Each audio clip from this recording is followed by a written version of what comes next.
ಸ್ನೇಹಿತರೆ ನಮಸ್ಕಾರ.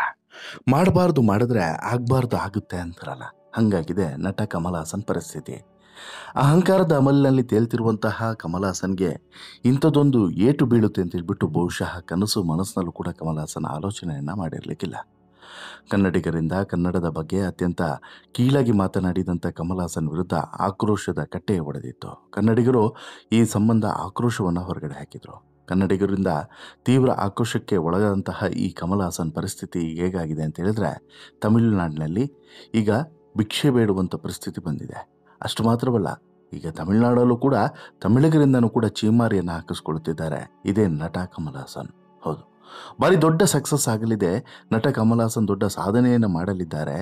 ಇದು ಅವರ ಮಾಸ ಸಿನಿಮಾ ಅಂತ ಹೇಳಿ ಸಿನಿಮಾ ತಂಡ ಬಿಲ್ಡಪ್ ಕೊಟ್ಟಿತ್ತು. ಆದರೆ ಶುಕ್ರವಾರ ರಿಲೀಸ್ ಆದಂಥ ತಗ್ ಲೈಫ್ ಸಿನಿಮಾ ತಮಿಳುನಾಡಲ್ಲೂ ಕೂಡ ತೋಪಾಗಿದೆ.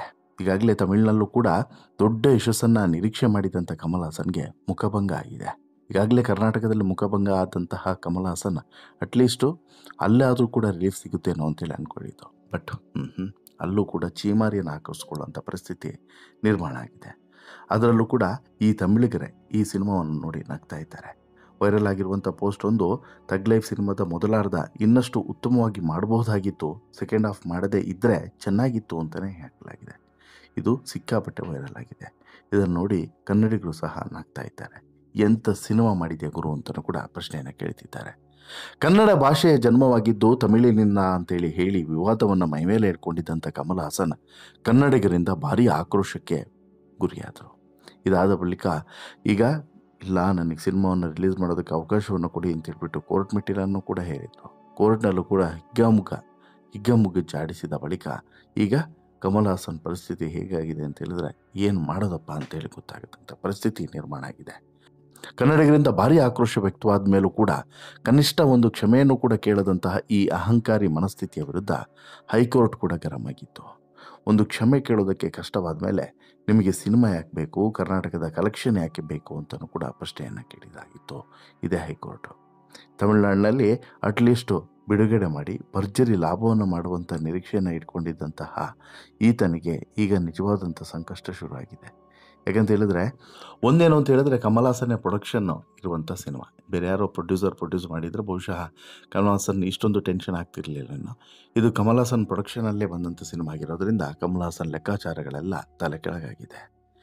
ಮೊದಲು ತಮಿಳುನಾಡಿನ ಜನರ ಬಳಿ ಕ್ಷಮೆಯನ್ನು ಕೇಳಲಿ ಅಂತ ಹೇಳ್ಬಿಟ್ಟು ಈಗ ಟ್ರೋಲನ್ನು ಮಾಡುತ್ತಿದ್ದಾರೆ. ಹೌದು, ಹೊಸ ಟ್ರೋಲ್ ಒಂದು ಈಗ ವೈರಲ್ ಆಗ್ತಿದೆ. ನಟ ಕಮಲ್ ಹಾಸನ್ ಅವರು ಕನ್ನಡಿಗರ ಕ್ಷಮೆ ಕೇಳೋದಕ್ಕಿಂತ ಮೊದಲು ತಮಿಳುನಾಡಿನವರ ಕ್ಷಮೆಯನ್ನು ಕೇಳಬೇಕು, ತಮಿಳಿಗರ ಕ್ಷಮೆಯನ್ನು ಕೇಳಬೇಕು, ಇಂಥದ್ದೊಂದು ಕೆಟ್ಟ ಸಿನಿಮಾವನ್ನು ಮಾಡಿದ್ದಕ್ಕೆ ಕ್ಷಮೆಯನ್ನು ಕೇಳಬೇಕು ಅನ್ನುವಂತಹ ಮಾತುಗಳು ಕೂಡ ಕೇಳಿ ಬರ್ತಿದ್ದಾವೆ. ಕಮಲ್ ಹಾಸನ್ ಅವರ ಮೂವಿಗಳು ಸೋಲೋದು, ಜನರಿಂದ ಟೀಕೆಗೆ ಒಳಗಾಗೋದು ಇದೇ ಮೊದಲು ಕೂಡ ಅಲ್ಲ. ಆದರೆ ಈ ಬಾರಿ ಸಿನಿಮಾಗೆ ಅತ್ಯಂತ ಕೆಟ್ಟ ಸಿನಿಮಾ ಅನ್ನುವಂಥ ವಿಮರ್ಶೆ ಬಂದಿರೋದು ಮಾತ್ರ ಈಗ ದುರಂತನೇ ಸರಿ ಅಂತಲೇ ಹೇಳ್ಬೋದು. ನಾನು ಅನ್ನೋದು ತಲೆಗೆ ಏರಿದ್ರೆ ಏನಾಗುತ್ತೆ ಅನ್ನೋದಕ್ಕೆ ಸಾಕ್ಷಿ ಇದು ಅಂತಲೂ ಕೂಡ ಹೇಳ್ಬೋದು. ಇನ್ನು ಕಮಲ್ ಹಾಸನ್ಗೆ ಆದಂತಹ ಲಾಸ್ನ ಬಗ್ಗೆ ನಿಮಗೇನಾದರೂ ಲೆಕ್ಕ ಹೇಳಿದ್ರೆ ಬಹುಶಃ ನೀವು ತಲೆ ಕೆಡಿಸ್ಕೊಂಡು ಕೊಡ್ತೀರಾ, ಇಷ್ಟೆಲ್ಲ ಲಾಸ್ ಆಯ್ತೇನ್ರಿ ಅಂತೇಳಿ. ಬೇರೆ ಯಾರಾಗಿದ್ದರೂ ಕೂಡ ಬಹುಶಃ ಬದುಕ್ತಾನೆ ಇರಲಿಲ್ಲ ಅಂಥ ಪರಿಸ್ಥಿತಿ ಇದು. 40 ಕೋಟಿ ಈಗ ಲಾಸ್ ಆಗಿದೆ ಅನ್ನುವಂಥ ಲೆಕ್ಕಾಚಾರ ಸಿಗ್ತಾ ಇದೆ. ನಟ ಕಮಲ್ ಹಾಸನ್ನು ಇಲ್ಲಿ ರಾಜಕೀಯ ಬೇಳೆ ಬೇಯಿಸ್ಕೊಳ್ಳೋದಕ್ಕೋಸ್ಕರ ತಮಿಳು ಮತ್ತು ಕನ್ನಡದ ನಡುವಿನ ಈ ಬೆಂಕಿ ಹಚ್ಚುವಂಥ ಪ್ರಯತ್ನವನ್ನು ಮಾಡಿತ್ತು ಅನ್ನೋದರಲ್ಲಿ ಡೌಟ್ ಇಲ್ಲ. ಆದರೆ ಈಗ ಒಂದಂತೂ ಕ್ಲಿಯರ್ ಆಗಿದೆ, ಏನು ಕಮಲ್ ಹಾಸನ್ ಏನೇ ಮಾಡಿದರೂ ಕೂಡ ಈಗ ಕಮಲ್ ಹಾಸನ್ಗೆ ಇನ್ನು ಮುಂದೆ ಜನ ಕೈ ಹಿಡಿಯೋದು ಕಷ್ಟ ಅನ್ನೋದು ಸ್ಪಷ್ಟವಾಗಿ ಗೊತ್ತಾಗ್ತಿದೆ. ಈಗ ತಮಿಳುನಾಡಿನ ಜನರು ಕೈ ಹಿಡಿತಾರೆ ಅನ್ನುವಂಥ ನಂಬಿಕೆ ಕೂಡ ಹುಸಿಯಾಗಿದೆ. ಈ ಮೂಲಕ ಮತ್ತೆ ಅನವಶ್ಯಕವಾಗಿ ತಮಿಳಿಗರು ಮತ್ತು ಕನ್ನಡಿಗರ ನಡುವೆ ವಿವಾದವನ್ನು ಸೃಷ್ಟಿ ಮಾಡುವಂಥ ಪ್ರಯತ್ನವನ್ನು ಮಾಡಿದಂಥ ಕಮಲ್ ಹಾಸನ್ನು ಇಂಗು ತಿಂದ ಮಂಗನಂತಾಗಿದ್ದಾನೆ. ಈಗ ನಾನು ಏನೂ ಕೂಡ ಮಾತನಾಡೋದಿಲ್ಲ ಅಂತೇಳಿ ಹೇಳ್ತಾನೆ ಸಿನಿಮಾ ಪ್ರಮೋಷನ್ಗೆ ಒಂದು ರೀತಿಯಲ್ಲಿ ಸರ್ಕಸ್ಸನ್ನು ಮಾಡಿದ್ದ ಇದೇ ಕಮಲ್ ಹಾಸನ್. ಆದರೆ ಯಾವ ಸರ್ಕಸ್ ಕೂಡ ಯಶಸ್ಸನ್ನು ಪಡೆಯಲಿಲ್ಲ. ತಮಿಳು ಕನ್ನಡ ಹುಟ್ಟಿನ ಬಗ್ಗೆ ವಿವಾದಾತ್ಮಕ ಹೇಳಿಕೆಯನ್ನು ನೀಡಿದಂತಹ ಕಮಲ್ ಹಾಸನ್ ಒಂದು ರೀತಿಯಲ್ಲಿ ಕನ್ನಡಿಗರ ಕೆಂಗಣ್ಣಿಗೂ ಕೂಡ ಗುರಿಯಾಗಿದ್ದ ಅನ್ನೋದು ಸತ್ಯ. ನೆಲ, ಜಲ ಮತ್ತು ಭಾಷೆಯ ವಿಚಾರದಲ್ಲಿ ಯಾರೂ ಕೂಡ ಮಾತನಾಡಬಾರ್ದು ಅನ್ನುವಂತಹ ವಿಚಾರವನ್ನು, ಮತ್ತು ಅದು ತುಂಬ ಸೂಕ್ಷ್ಮ ಮತ್ತು ಭಾವನಾತ್ಮಕ ಸಂಗತಿ ಅನ್ನೋದನ್ನು ಹೈಕೋರ್ಟ್ ಮನವರಿಕೆ ಮಾಡಿದೆ ಮತ್ತು ಕ್ಷಮೆ ಕೇಳೋದಕ್ಕೆ ಏನು ಕಷ್ಟ ಅಂತ ಕೂಡ ಪ್ರಶ್ನಿಸಿದೆ. ಕನ್ನಡಿಗರ ತೀವ್ರ ಆಕ್ರೋಶ ಮತ್ತು ವಿರೋಧದ ಕಾರಣದಿಂದ ನಟ ಕಮಲ್ ಹಾಸನ್ ಅವರ ತಗ್ ಲೈಫ್ ಸಿನಿಮಾ ಕರ್ನಾಟಕದಲ್ಲಿ ಬಿಡುಗಡೆ ಆಗಲಿಲ್ಲ. ಇದರ ಹೊರತಾಗಿಯೂ ಕೂಡ ಕಮಲ್ ಹಾಸನ್ ಅವರ ತಮಿಳು ಪ್ರೀತಿಗೆ ಏನೂ ಕೂಡ ಕಡಿಮೆ ಇರಲಿಲ್ಲ. ಕನ್ನಡದಲ್ಲಿ ಸಿನಿಮಾ ರಿಲೀಸ್ ಆಗದೇ ಇರೋದ್ರೇನು, ನಾನು ತಮಿಳಿನಲ್ಲಿ ರಿಲೀಸ್ ಮಾಡ್ತೀನಿ ಅಂತ ಹೇಳ್ಬಿಟ್ಟು ತಮಿಳಿನಲ್ಲಿ ರಿಲೀಸ್ ಮಾಡ್ತಾರೆ.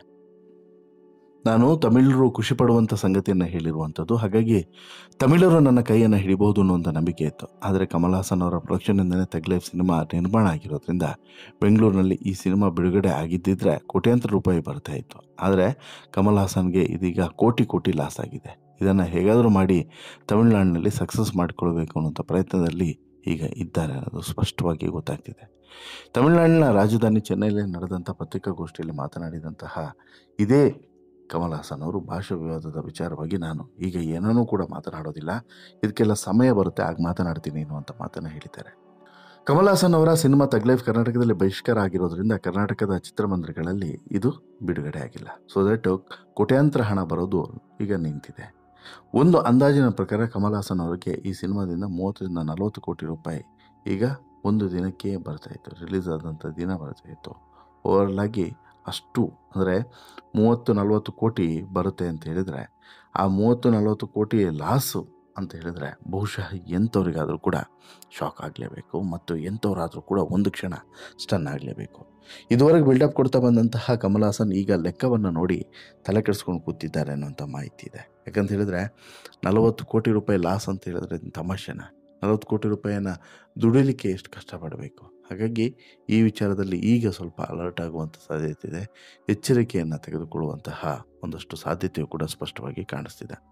ವಾಟ್ ಎವರ್ ಒಂದಂತೂ ಕ್ಲಿಯರ್ ಆಗಿದೆ, ಕಮಲ್ ಹಾಸನ್ ಇಲ್ಲಿವರೆಗೆ ಮಾಡಿದ್ದು ಅಥವಾ ಇಲ್ಲಿವರೆಗೆ ಮಾಡಿದಂಥ ಸಿನಿಮಾಗಳು ಎಲ್ಲವೂ ಕೂಡ ಒಂದು ಭಾಗವಾದರೆ ಈಗ ನಾಲ್ಗೆಯನ್ನು ಹರಿಬಿಟ್ಟಂಥ ಕಾರಣಕ್ಕೋಸ್ಕರ ಮತ್ತಷ್ಟು ಸಮಸ್ಯೆಗಳು ಮೈ ಮೇಲೆ ಎಳ್ಕೊಂಡಂಗೆ ಆಯಿತು ಅಂತ ಕೂಡ ಹೇಳ್ಬೋದು. ಹೊರಲಾಗಿ ನಿಮಗೇನು ಅನಿಸುತ್ತೆ ಸ್ನೇಹಿತರೆ, ಈ ಎಲ್ಲ ಬೆಳವಣಿಗೆಗಳ ಬಗ್ಗೆ ನಿಮ್ಮ ಅಭಿಪ್ರಾಯ ಏನು? ದಯವಿಟ್ಟು ನಿಮ್ಮ ಅಭಿಪ್ರಾಯನ ಕಮೆಂಟ್ ಮಾಡಿ ತಿಳಿಸಿ. ಜೊತೆಗೆ ಈ ಸ್ಟೋರಿ ಇಷ್ಟ ಆಯಿತು ಅಂತ ಹೇಳಿದ್ರೆ ಲೈಕ್ ಮಾಡಿ, ಶೇರ್ ಮಾಡಿ, ಚಾನಲ್ಗೆ ಸಬ್ಸ್ಕ್ರೈಬ್ ಆಗೋದನ್ನು ಮರಿಬೇಡಿ.